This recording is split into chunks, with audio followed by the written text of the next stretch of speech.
It's the oldest political party in Thailand. It's turning 80 next year. For Kun Abhisit to come back to the Democrat Party, it's a significant change. It's a turnaround. I think there's a huge trust deficit in our political system at the moment. Right. People don't trust politicians. People don't trust all of the stakeholders involved. Without that, we're not going to be able to achieve our fullest potential as a country. We're introducing this art of reform. We no longer live in an old order, if you like, after World War II. America was leading the world, but who's leading the world now? One thing that people can say and annoys you the most. Let's wait and see. You don't want to wait. Is courage. I was obviously the youngest and the first openly gay trade representative that Thailand had. If you cannot be who you really are, then you're not going to be able to be transparent about the way that you work, the way that you want to engage, and the commitment that you have for your country. I can definitely see the fire in you that, well, it kind of gives us hope.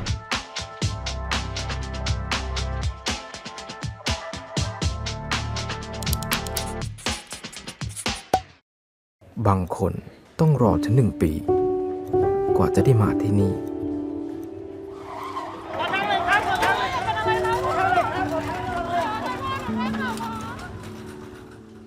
คุณแม่ของน้องมานะใจดีนะคะค่ะจะขอแจ้งเลื่อนนัดผ่าตัดของน้องออกไปก่อนค่ะถ้ามีห้องผ่าตัดมากพอทุกชีวิตรออีกแป๊บนึงนะจะไม่ต้องรอนานเพราะทุกการบริจาคคือการพาคนที่รักกลับไปหาคนที่รอคุณอาร์ต วีรพงษ์ประภาสสวัสดีครับ สวัสดีครับพี่บิ๊ก Welcome to the show. Thank you so much for having me. Thank you for joining us on Comedy today. Well, this is the first time that we met. Absolutely. Very exciting. I want to know a lot more about you. Sure. I'll be happy. Yes. All right. So right now you are a deputy party leader for right. Democrat Party. Yes. Responsible for trade and investment and international economy. Right. You went to school in New Zealand? I did. And also for master's degree in the UK?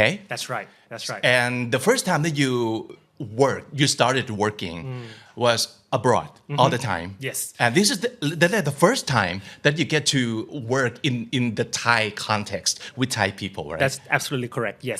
So I left Thailand when I was 14, 15 years old. So that was exactly in the year 2000. So 25 years ago, actually. Right. Off the chart, go to New Zealand, and I went to high school there, went to university there, and I worked there as a professional accountant and management consultant for several years. Right.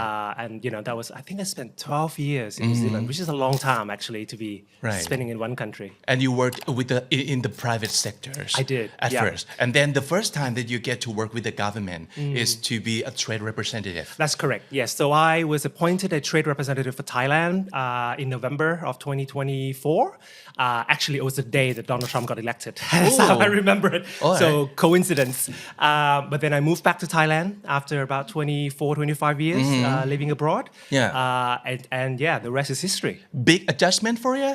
It was actually because I've worked in Thailand, sort of for a short stint. After my first master degree, I worked for Thailand Development Research Institute with Dr. Somkiat Tangkitwanit. Very much, got me introduced into a lot of in-depth public policy issues, political situation in Thailand, and then I moved back to the UK and work in the US. But yes, it was to answer your question.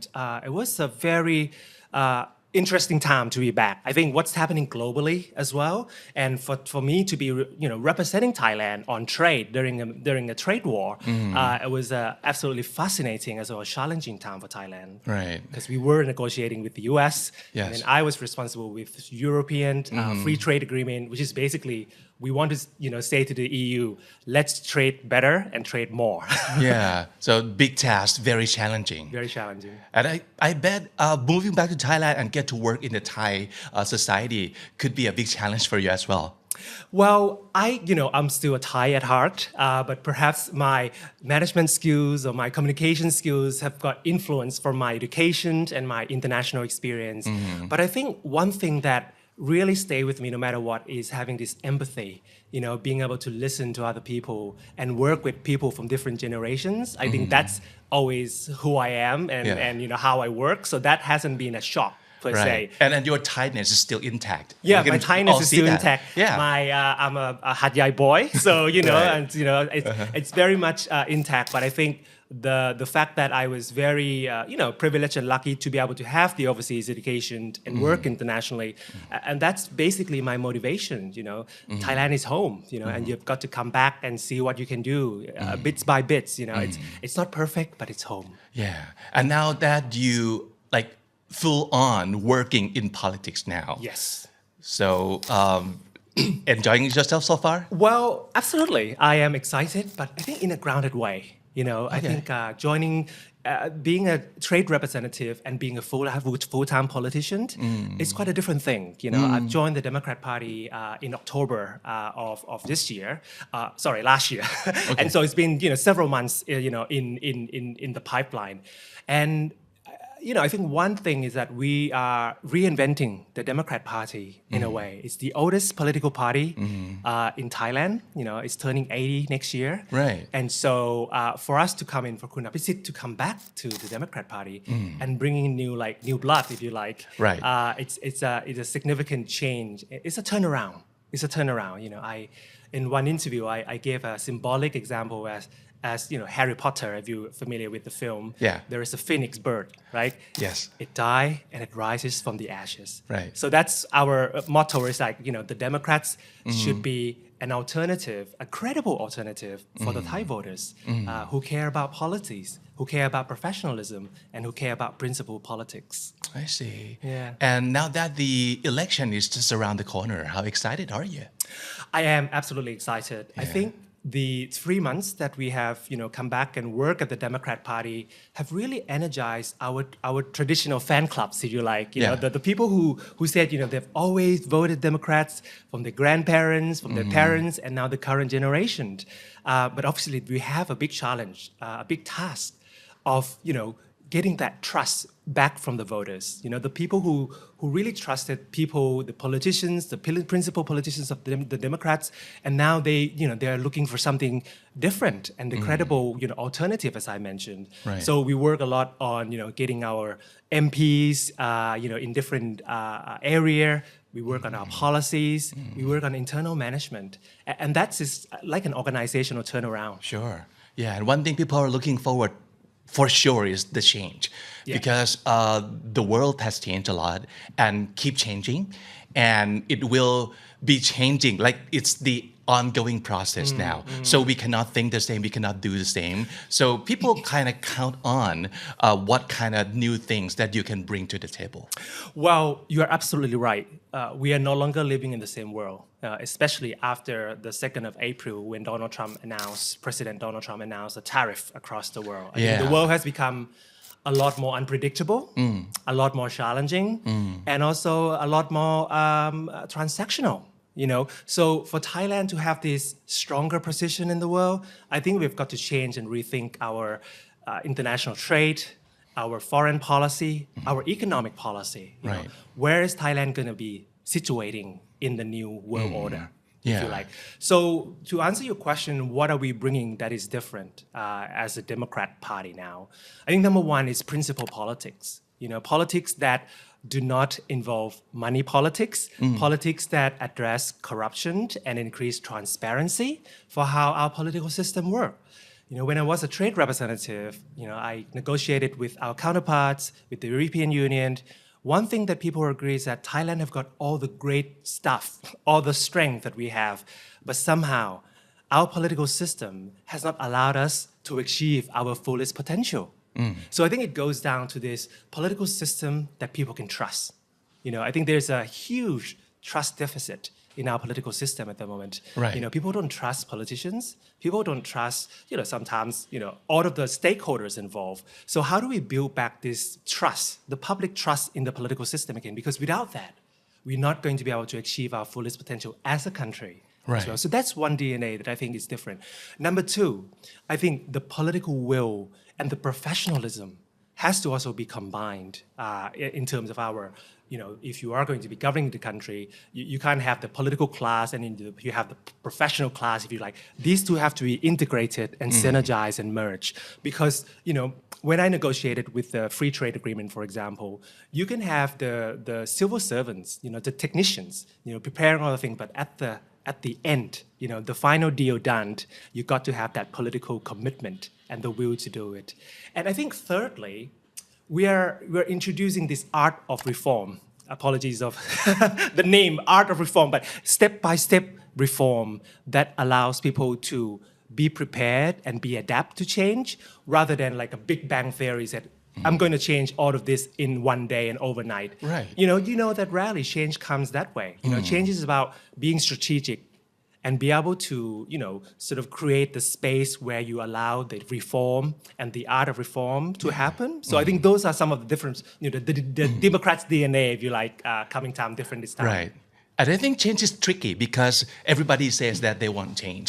And when the change is actually happening, they kind of afraid of it a little bit. They resist change. Right. Human Yeah. nature is, I think we don't like change. Yeah. But, sometimes we got to change for ourselves, for the betterment of ourselves. But sometimes the world or the external environment really pressure us Right. to change. Yeah. And, just to give you a really quick example, Thailand has been growing at 1 to 2% GDP. And that's really low, across the different international benchmark. We are better than that. We deserve better. And so when you look around, like in Vietnam, Indonesia, Malaysia, Singapore, their growth rate is, 5, 6, 7, 8 for Vietnam. So are we going to be missing the train? Are we going to be falling behind? Well, us or myself, I hope not. Because, the Thai people are very competent. We can learn fast. We are very adaptable and flexible. But do we have the government that deserve us in terms of making the right decision for us as a country, projecting our regional leadership, and actually being, the co-creator of the global rules that, as you said, is now really much shifting and changing as we speak.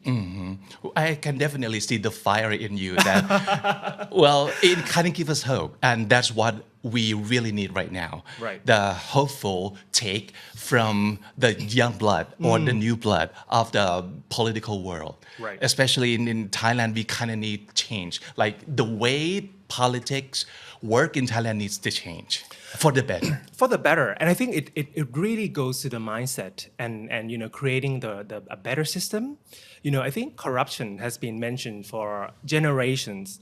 How do we address it? What are some of the practical approach of addressing, corruption? How do we involve civil society, the people on the street in terms of monitoring, the government? How do we make sure that there is transparency in our budget system, in the way we spend? And we've been hearing news about crumbling infrastructure, the crane falling down on the accidents in the road.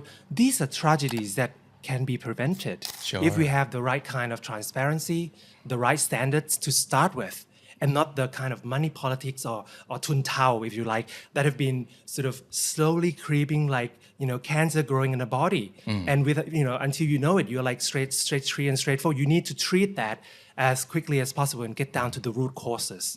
And so, I think you're absolutely right that people, really looking for something that is, more hopeful, but also more practical. Sure, Hope needs to come with experience, right? Not empty promises. Not empty promises, and I think people are, Thai people are smart people, they see through it. And I think in the current age of technology, younger generations are also demanding because this is their future. How are they going to be working in this society in the next 10, 20, 30 years?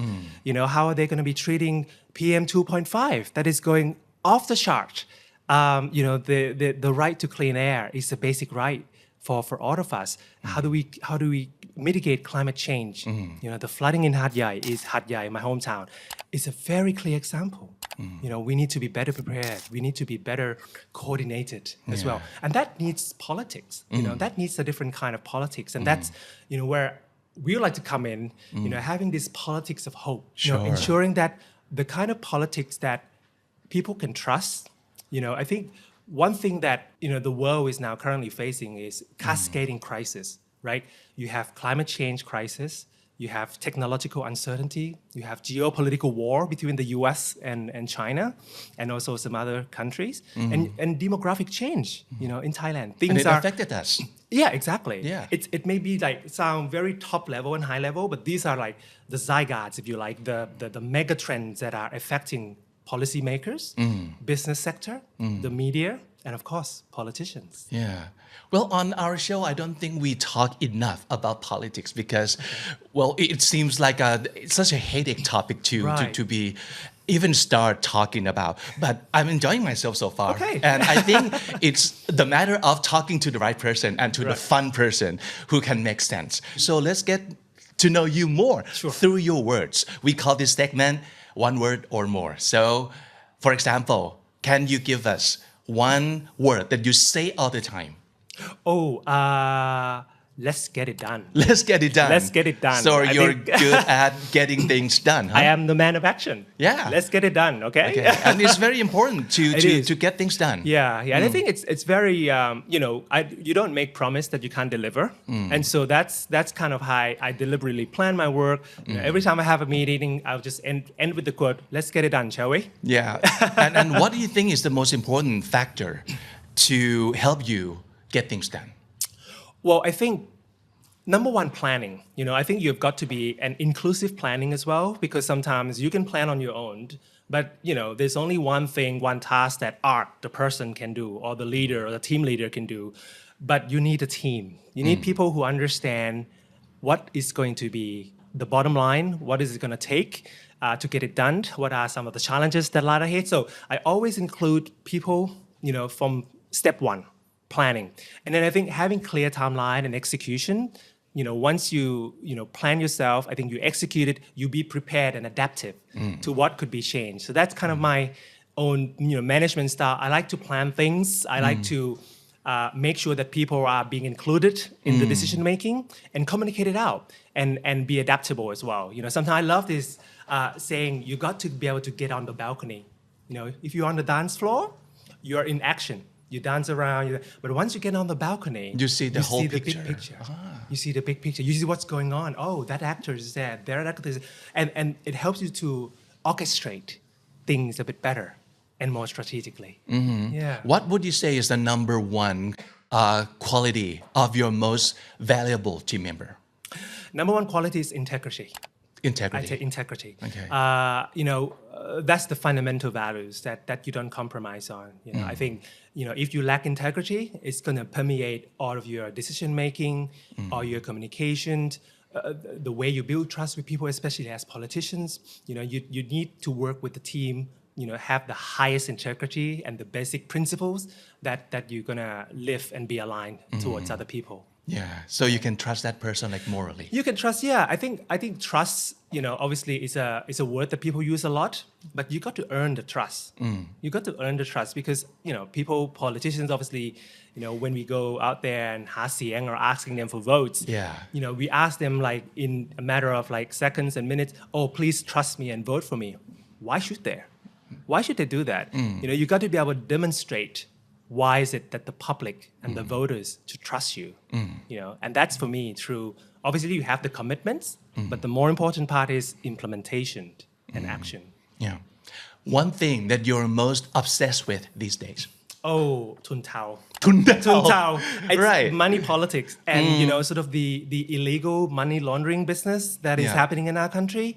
I think it's, you know, and two is climate change. But let me tackle the first one first. I think the money politics that has been playing around, coming up, is giving Thailand a bad name. Yeah. We don't want to be a center of money laundering in the No. region. We don't want to be a center of human trafficking. And, you know, for me, who is very much care about how Thailand's position in the world would look like, that is very damaging. And not to mention the kind of corruption that is creating, you know, obviously the vote buying, the kind of things that are happening at the local elections level. These are things that, as I said, is very much things that we need to address as soon as possible. The private sector agree they have this zero corruption scheme because I think people are just sick of it. Yeah. You know, I think people are just sick of it. The second thing that worry me the most is climate change.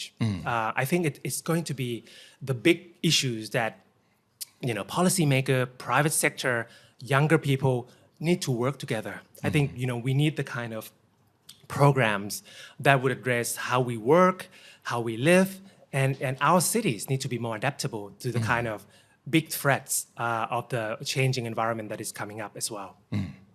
One thing that people can say and annoys you the most? One thing that people can say and annoy me the most. Oh, I think it would be let's wait and see. You don't want to wait. Yeah, I know. And people are like, waiting for what? Otherwise, Yeah, right. Let's wait and see. It's almost for me is some kind of a delay response and not taking, not taking initiative and being You'll be like, proactive. no, let's get things done now. Yeah, and like, okay, so what are we waiting for, first of all? And is there a problem or is there challenges? If there's not, let's get it done. Don't wait. Because So you'll be shouting back like, no, I don't want to wait. yeah, I mean, if there's a good reason to wait, obviously I will listen Okay. to the good reasons. But Right. sometimes people say, "Oh, let's wait and see." I was like, it's almost like a delay tactic, for you Right. not wanting to take action in a way. Right. Yeah. So how about one song that you listen to most often these days? Especially when I go on the campaign trail, Yeah. I now like to listen to P Bird quite a lot. P Bird, huh? Sabai. Really? Because sometimes Oh, the like classic. the classic, or the Boomerang album it transports me to Wow. the light touch, I mean politics can be Yeah. quite heavy, right? You Right. go you think of the policy, you go on a debate, you go down and meet the people in the markets on the street. It can be quite taxing on your energy. So P Bird gave me a lot of positive energy. Right? Is it like the nostalgic aspect of it too? Very nostalgic, yeah. Yeah. Like I listen to vinyl records and I collect. Ooh, I collect. really? Yeah, I collect his record as well, like Boomerang, Sabai. So you still listen to those songs on the turntable? On the And- turntable, yes. Really? And Wow. cassette tape. The cassette okay. tape. I mean, I'm very old school, and it kind of like very nostalgic and very analog as well. We're on our phones, our computer, our iPads, Yeah. and before I retire for the day, put on the music. No digital device. Yeah. Have a drink with my partner, and that's Yeah. kind of how I finish my day. Definitely brings back the cozy, comfortable feelings. Yeah, I mean, there's a charm in the kind of old analog and the way they record things, Right. and Not the way, too crisp, not too clear. Exactly, right? not perfect, but very very calming in a way. Yeah. I agree. Yeah. I'd love that too. Okay. How about one diplomatic sentence that you use to end a conflict that actually works? Oh, this one I use all the time. Yeah. Let's take a step back. Okay. You don't want to wait, but you I don't wanna don't wait. mind taking a step back. Not mind taking a step back if we need to. Okay. Right. Sometimes in trade negotiations, things can get quite heated, very very emotional as well because Right. you are representing to your country, right? You don't want to be taken advantage of. And the other side, on the other side of the table, they're also coming in with their own interests as well. So sometimes when you sort of meet a roadblock, if you like, that's when you got to take a step back, get on the balcony, to see what's going on. Like, what is our bottom line here? For in negotiation, and that's kind of what I use a lot in diplomatic setting, as Okay. well as at home as well. I see. Okay, take a so step back. let's take a step back. It's a good conflict resolution. Right. It's a good trick. Yeah, it's exactly. a good trick. Okay. So how about one animal that you feel like you're most similar to in terms of traits and personality? I think probably a Labrador. A Labrador? A Labrador. Really? I always wanted a dog, and I always wanted a Labrador.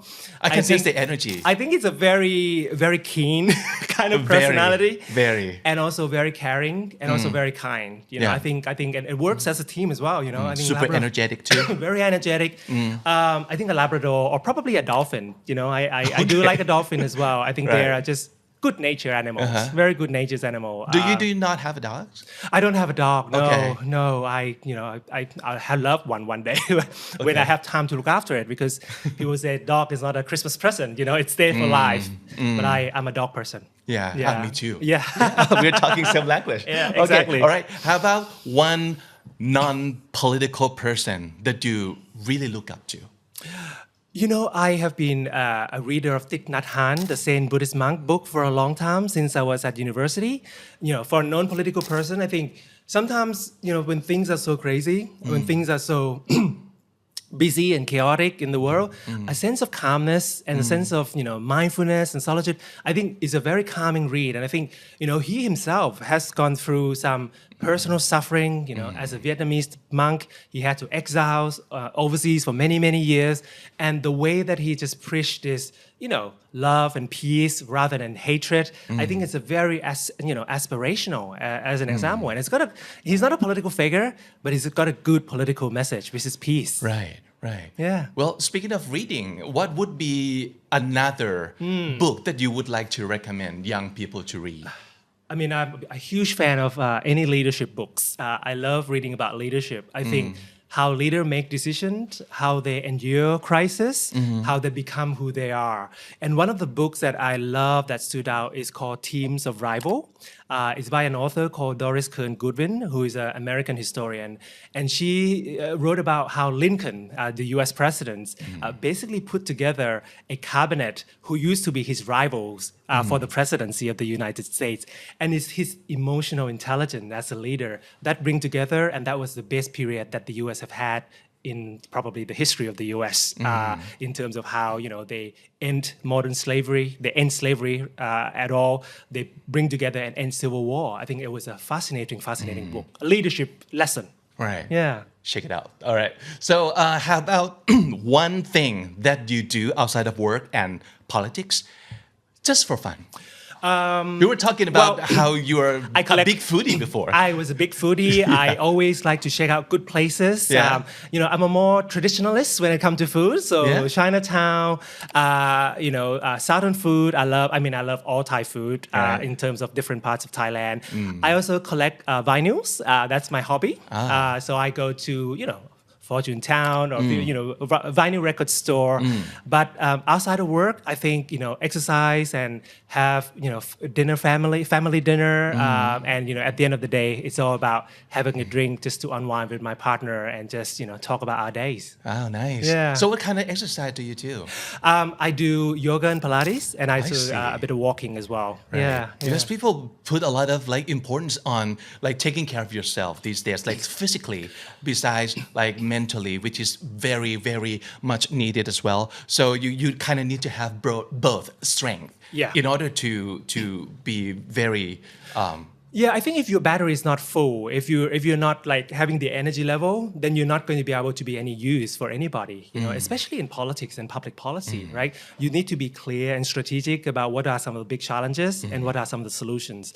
And if you yourself do not have this self-care, and I always like the word, if you want to be the beacon of light to people and to society, you have to be the light to yourself. You have to that needs to come from within because it cannot be borrowed.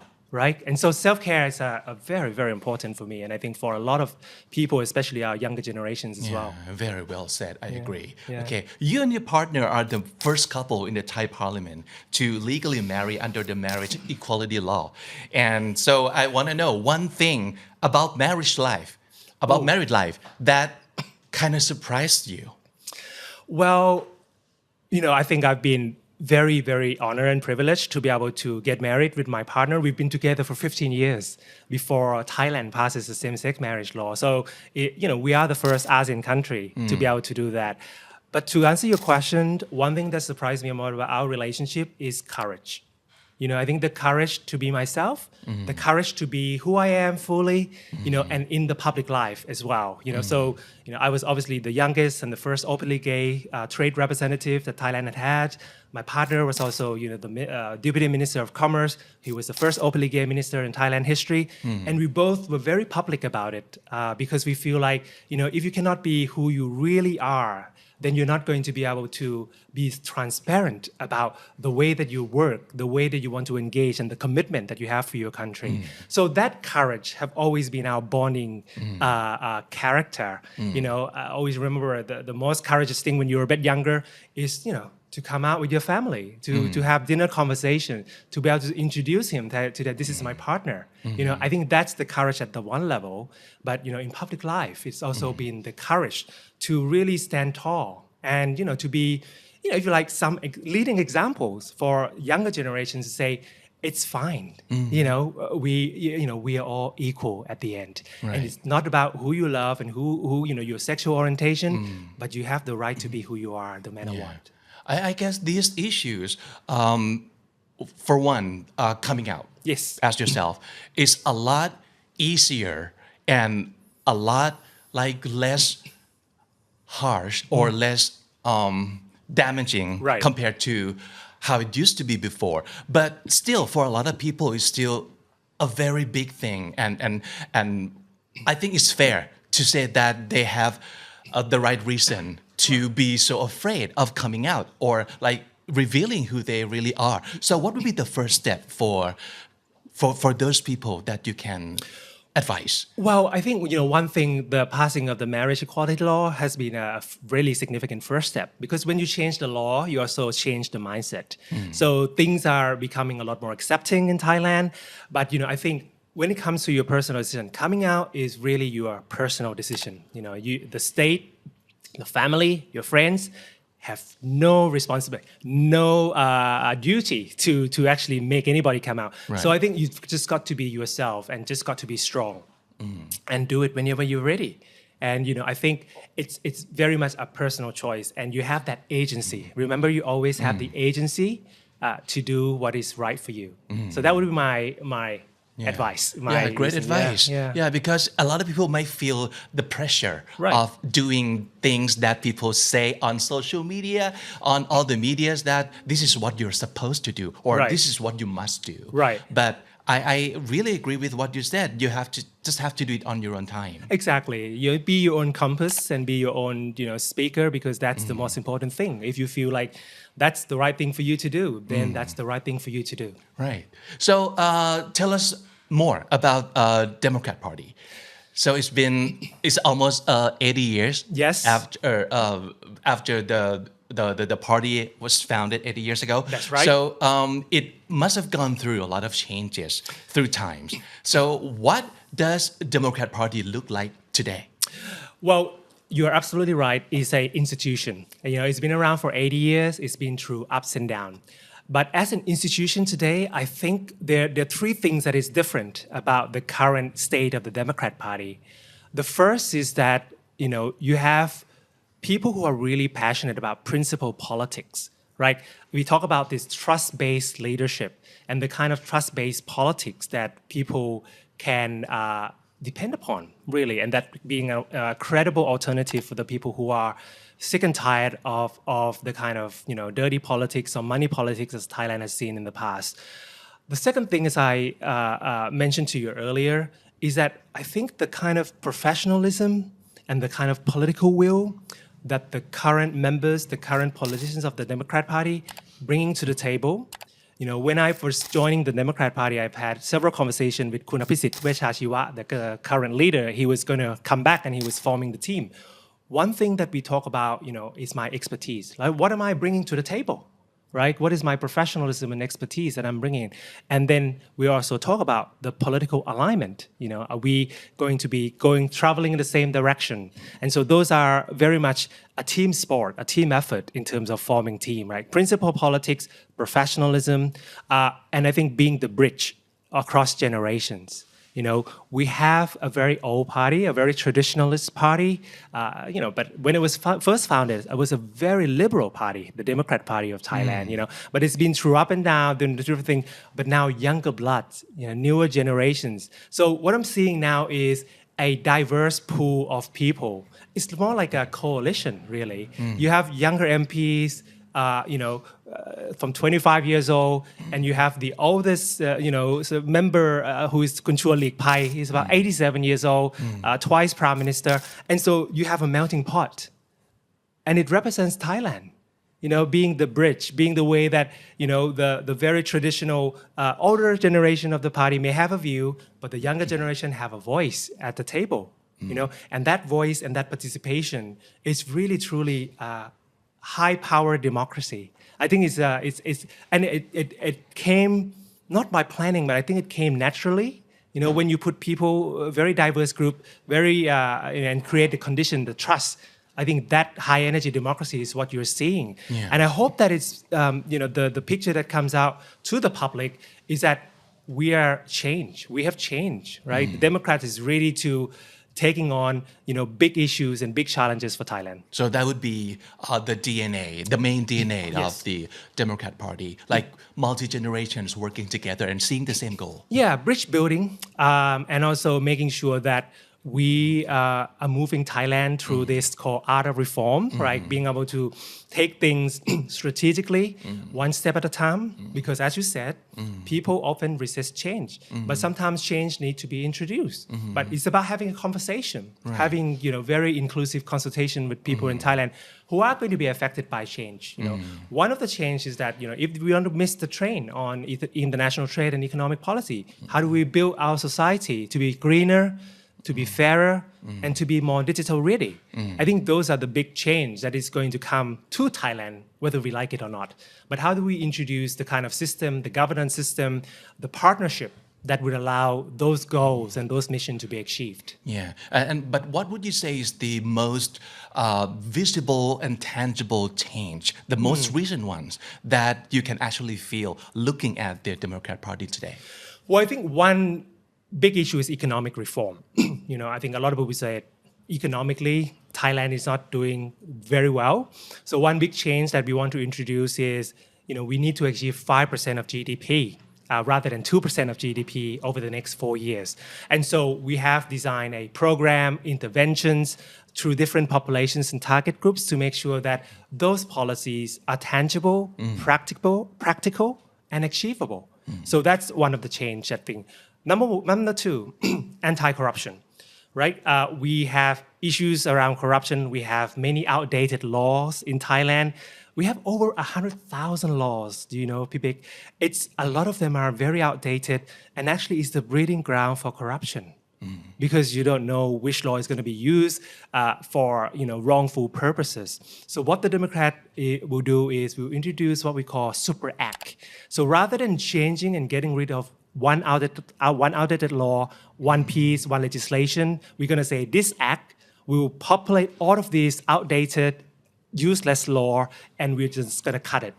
If we do it one piece by piece, it's not going to get done in your generation or my generation. So those are, I think, some of the practical policy interventions. Obviously, and introducing transparency in our public system, in our procurement. We also need to make sure that Thailand gets back on the world stage again. I think we have been missing in action for a long, long time. Yeah. And we need to have the kind of proactive diplomacy. Right. That allows Thailand not to be just the follower of global rules, but to be co-creator of the global rules. I think we deserve better. Yeah. So you've been working in politics for the past couple of years. What have you learned about yourself the most, and what have you learned about Thai people the most? Oh, that's a very good question. What have I learned about myself the most is, I think, number one is hope is a very strong thing. Hope is real. Hope is real. Hope is the way that you got to give yourself, first of all, talking about being the beacon of hope and the beacon of light, the politics of hope. I think you've got to have that quality and that factor within yourself. So that's really, allow me to cultivate that character and that quality within myself that I want to be shown to the world, right? And what I've also found in the Thai people and Thai society is that we are also very hopeful people. We don't give up hope as a society. When you talk to, when I go to the markets and to the field, talk to farmers and SMEs, they know the situation are hard, but they're still hopeful for a better future. And so those, if you like, public life have taught me is to remain hopeful, but that hope needs to also be paired up with professionalism, with experience, with pragmatism, the pragmatist approach to see, what is achievable in the short term, in the medium term, and in the long term. You've got to have a plan. Yeah. And I think that's really good news from someone who has been very hands-on with all this and still be able to say that this is hopeful. Because it's one thing watching from afar and say that we got to be hopeful. Yeah. But when you really get close to the real situation and you can still say that we are still hopeful, I think that says something. Yeah, absolutely. And I think the debates and the Weti and the different events that I've attended, the media have been asking questions because they're hopeful as well. They wanted to make sure that people who are going to be elected to be our next government actually know what they're doing. Yeah. Yeah. It's as simple as that. You know, we can no longer afford to have people who don't know what they're doing in power. No. Right? Thailand deserve better. Yeah. I have always said this. I We deserve agree. better. Yeah. Now, can you close your eyes and try to imagine Thailand in the year 2030, let's say? What do you see? I see abundance. I see shared prosperity. I see sustainability. And I see future generation working together to build our country for the better. And I think, you know, abundance mean that, you know, people who are working from 9 to 5 can see their future again. You know, people who have children to look after, the older generation, people who are in the sandwich generation, don't have to feel like they're struggling on a daily basis because the government has policies to support them, raising a family, looking after their older parents. Businesses see Thailand as a land of abundance because we are a land of abundance, you know, and that helps to create shared prosperity.